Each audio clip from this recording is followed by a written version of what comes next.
ভাইয়া ভাইয়া দেখো না যে এই লোকটা আমাকে আইফোনের লোক দেখিয়ে এখানে নিয়ে এসেছে, নিয়ে এসে আমাকে অজ্ঞান করে দিয়েছে। তারপরে কি করেছে আমি কিচ্ছু জানি না। কি?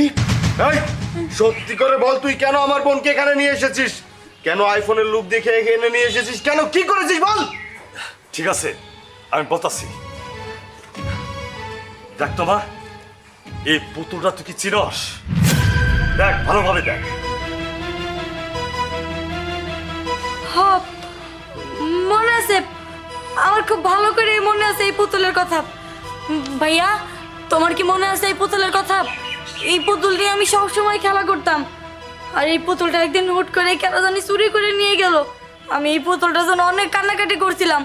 তুমি আমার সেজন্য আরো 10টা পুতুল কিনা দিছিলা, কিন্তু আমি এটার শোক ভুলতে পারি নাই। এই তো সেই পুতুল। এই পুতুল আপনার কাছে কেমন করে আসলো? মা,